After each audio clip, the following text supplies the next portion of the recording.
noite. Você acompanha a partir de agora os destaques do dia no Senado. O relator do processo de Delcídio do Amaral no Conselho de Ética pediu a cassação do mandato do petista na reunião desta quarta-feira. Mas a votação só vai acontecer na semana que vem.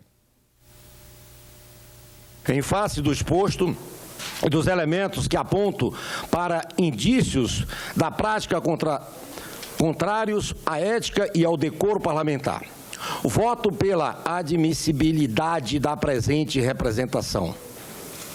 Contra o senador Delcídio do Amaral Gomes. O senador Teomário Mota não aceitou os argumentos da defesa de Delcídio do Amaral. Considerou prova legítima a gravação em que propõe a fuga de Nestor Cerveró. Segundo o relator, a alegação da defesa de que Delcídio visitou Cerveró como amigo da família não procede. Para Teomário Mota, Delcídio é senador 24 horas por dia. O senador, ele é senador no banheiro, ele é senador no futebol, ele é senador no plenário. Então ele é senador em todo momento, então não tem conversa particular.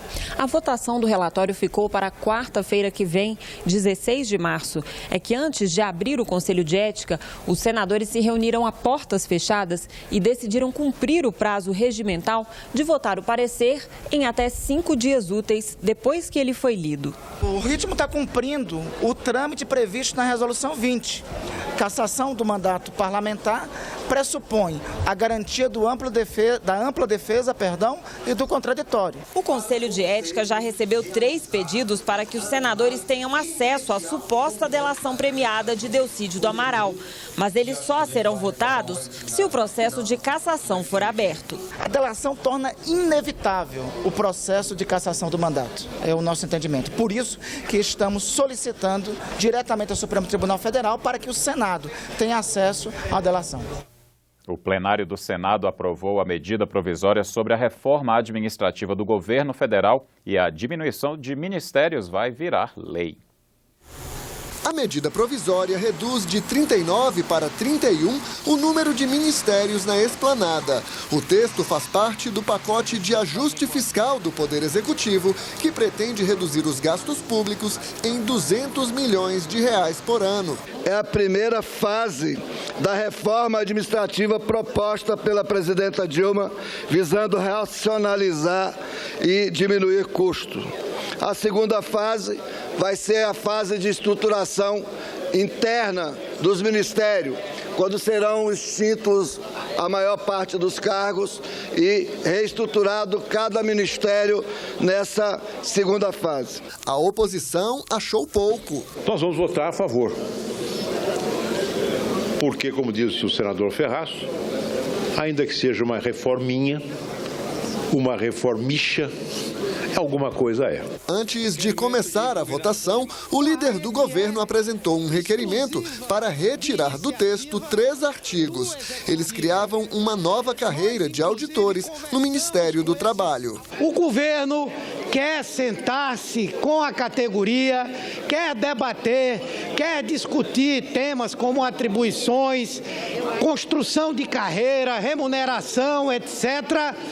Agora, o governo não pode, numa matéria em que nós temos algo estranho e, ao mesmo tempo, inconstitucional, sancionar essa matéria. A oposição queria manter os artigos no texto. O governo fundiu 2 ministérios. Como é que a organização dos funcionários pode ser matéria estranha ao texto? Mas o governo conseguiu maioria. A medida provisória funde os ministérios do Trabalho e da Previdência Social, assim como as secretarias de Mulheres, Igualdade Racial, Juventude e Direitos Humanos. A pesca se transforma em uma pasta ligada ao Ministério da Agricultura. Os senadores concordaram em suspender uma resolução do Conselho Monetário Nacional editada no fim do ano. Ela aumentou os encargos dos fundos constitucionais de financiamento. Para valer, o decreto legislativo ainda tem que ser aprovado pelos deputados. Segundo os autores da proposta, os investimentos nos estados ficaram mais caros. Uma decisão para lá de equivocada do Conselho Monetário Nacional, senhor presidente, pasmem, que aumentou em 80% os juros reais das taxas dos fundos constitucionais, que são de fundamental importância para as nossas regiões Norte, Nordeste, Centro-Oeste e, evidentemente, esta é uma decisão de grande impacto para uma importante região do meu estado, do estado do Espírito Santo, dos 28 municípios que estão ao norte do Rio Doce e que fazem parte da região da Sudene, senhor presidente. O plenário do Senado confirmou os nomes de 2 novos ministros do Superior Tribunal de Justiça. O paranaense Joel Paciornik entra numa vaga destinada aos juízes federais. O outro escolhido é Antônio Saldanha Palheiro, para uma cadeira reservada aos desembargadores estaduais. Eles foram indicados pela presidente Dilma Rousseff depois de votação direta entre as categorias e agora já podem tomar posse. O Senado também autorizou o atual superintendente de abastecimento a assumir uma diretoria da Agência Nacional de Petróleo e confirmou os novos embaixadores do Brasil na República Dominicana e na Estônia. A quarta-feira foi de projetos polêmicos na Comissão da Agenda Brasil.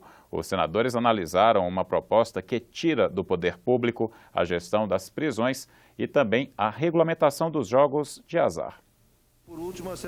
O relator do projeto que regulamenta os jogos de azar divide o texto em 3 partes. Ele legaliza o jogo do bicho na esfera municipal, prevê uma casa de bingo para cada 150 mil habitantes de um município e autoriza a criação de cassinos. O senador Blairo Maggi reconhece que a novidade enfrenta resistência. Os jogos no Brasil estão proibidos há muitos anos e há sempre essa discussão.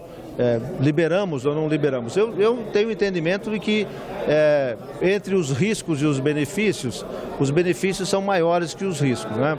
Pessoas ficam preocupadas com a questão de lavagem de dinheiro. Ora, eu também fico, mas nós temos hoje metodologias científicas, temos conhecimento científico e de computação para cuidar de tudo isso. E depois tem Ministério Público Federal, tem Polícia Federal. Blairo Maggi defende que depois de aprovado, o texto ainda precisa de uma regulamentação do Poder Executivo e que é nesse momento que deve acontecer a vigilância da liberação dos jogos de azar. O projeto ainda precisa ser aprovado pelo plenário do Senado e pela Câmara dos Deputados, ou seja, muita mudança ainda pode acontecer nesse texto. O segundo projeto encheu os corredores do Senado. Ele tira do Estado o controle total dos presídios e estabelecimentos penais. Os agentes penitenciários são contra e lotaram a sala da comissão. Eles pressionaram e conseguiram aumentar a tramitação da matéria. Se ela tivesse sido aprovada pela Agenda Brasil, iria direto para a Câmara dos Deputados. Com a manobra, segue para o plenário e as comissões do Senado. Essas parcerias público-privadas, na realidade, vão ser delegações, né, dessa atividade típica de Estado, que é a custódia de presos, e inclusive a empresa vencedora dessa delegação, desse processo licitatório, ela vai ter autonomia para ter todo o corpo de força de trabalho. Se a privatização do sistema prisional fosse algo válido, quem deu início a esse processo de privatização foram os Estados Unidos. Hoje, apenas 7% do sistema prisional americano é privatizado. O projeto enseja algumas dúvidas, porque muitas pessoas não sabem bem o que significa PPP penitenciária e confundem com a figura de privatização. Não há privatização. O que há, na verdade, é uma cogestão, uma gestão responsável, compartilhada entre o poder público e a empresa que eventualmente ganhar a licitação, como, aliás, funciona, reitero, de maneira perfeitamente adequada em meu estado. O presidente da CBF, Coronel Nunes, terá que depor obrigatoriamente na CPI do futebol na semana que vem. A Justiça Federal do Pará determinou a condução coercitiva do dirigente, atendendo a um requerimento do presidente da comissão, o senador Romário. Nunes não compareceu à reunião do dia 2 de março, alegando compromissos com a seleção brasileira. A Justiça do Pará determinou ainda que a Polícia Federal será responsável por conduzir o presidente da CBF à CPI do futebol. Aprovada a medida provisória que destina recursos do FGTS para financiar habitações para famílias de baixa renda. A matéria ainda vai ser apreciada pelos plenários da Câmara e do Senado. A medida provisória altera o programa Minha Casa Minha Vida. O objetivo é permitir que casas e apartamentos construídos para famílias com renda de até R$ 1.600 mensais possam ser financiados com recursos do FGTS. A MP prevê que, em caso de inadimplência dos compradores, o FGTS não ficaria no prejuízo. O governo cobriria a diferença por meio do FAR, o Fundo de Arrendamento Residencial, que recebe recursos do Orçamento Geral da União. Até agora, essa faixa 1 do Minha Casa Minha Vida era coberta com recursos do orçamento. Aí o governo, me parece que quebra e vai atrás do dinheiro do trabalhador para suprir esse vazio, essa lacuna que fica. Será que essa é a metodologia adequada? Os principais pontos da medida foram mantidos pelo relator, mas uma das mudanças prevê que pelo menos 10% dos recursos do FGTS aplicados no Minha Casa Minha Vida sejam destinados a cidades com menos de 50 mil habitantes. São quase 5 mil municípios no país, dos cerca de 5.700 que nós temos no país, cerca de 5 mil. Tem população abaixo de 50 mil habitantes e, vejam bem, a maior parte do déficit habitacional se situa nesses municípios. Também avançou a tramitação da medida provisória que cria a Política Nacional de Combate ao Mosquito Transmissor da Dengue e do Zika vírus. Senadores e deputados aprovaram hoje o plano de trabalho para este ano. A medida provisória 712 de 2016 propõe ações de saúde e vigilância sanitária no combate ao mosquito Aedes aegypti. De acordo com o texto da MP, fica permitida a entrada forçada em imóveis públicos e particulares em caso de ausência ou abandono por parte dos proprietários ou ocupantes. Os parlamentares já apresentaram 108 emendas ao texto da medida provisória que estão sendo analisadas pela comissão. Deputados e senadores pedem, entre outras medidas, maior rigor nos boletins epidemiológicos dos estados para verificar casos de microcefalia e até multas para cidadãos que não colaborarem com o plano de combate ao mosquito. O plano de trabalho da comissão prevê audiências públicas com representantes do Ministério da Saúde, médicos e pesquisadores para analisar a medida provisória. A Procuradoria da Mulher do Senado entregou hoje o relatório das atividades de 2015 ao presidente Renan Calheiros. Durante a cerimônia, foi anunciada a criação de um instituto para coletar dados sobre violência doméstica.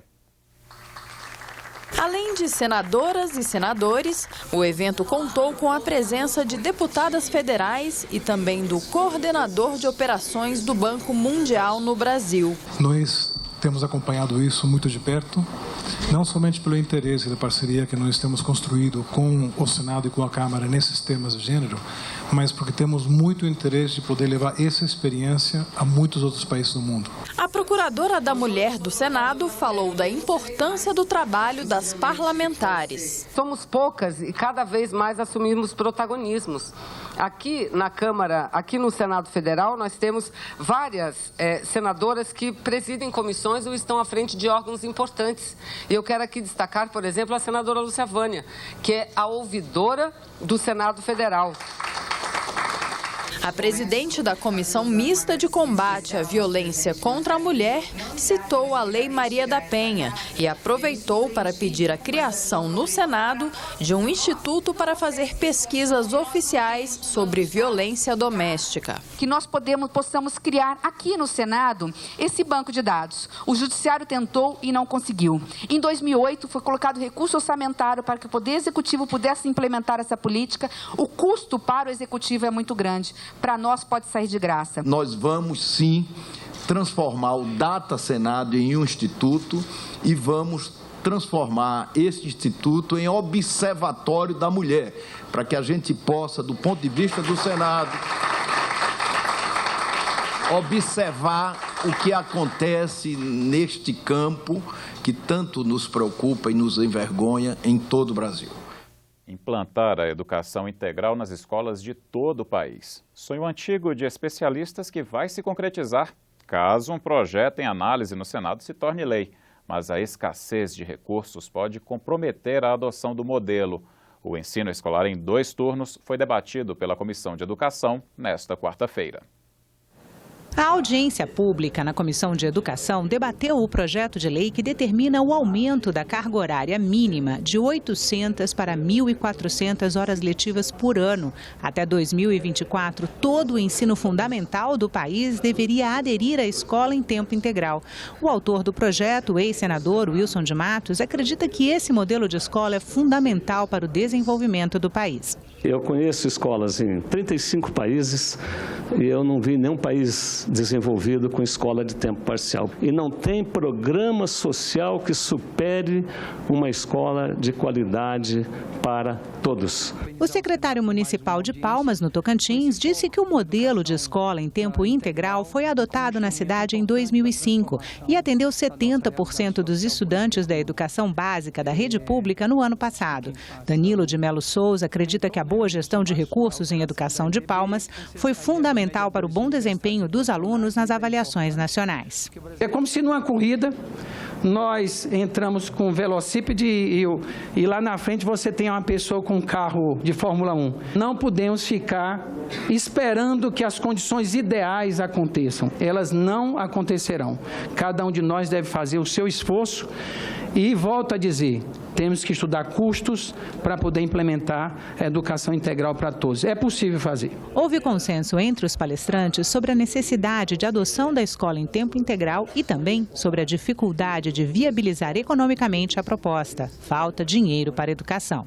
É preciso uma discussão aprofundada em termos de planejamento para estabelecer com prudência e realismo uma meta que, se pode ser mais ousada que a do PNE, em termos de expansão do atendimento do tempo integral. O atual comportamento dos dados analisados não sugere a viabilidade da universalização do ensino fundamental em tempo integral em 10 anos. A gente não está falando de ter uma sala de balé, de ter uma sala de música, de ter uma sala específica para essas atividades. A gente está falando de ter esgoto, de ter um espaço para alimentação, ter água tratada dentro da escola, ter condições de permanência dessa criança na escola por um período mais longo. Você terá outras notícias a qualquer momento na nossa programação e também pela internet, na página da TV Senado e em nosso canal no YouTube. Obrigado pela companhia, boa noite e até amanhã.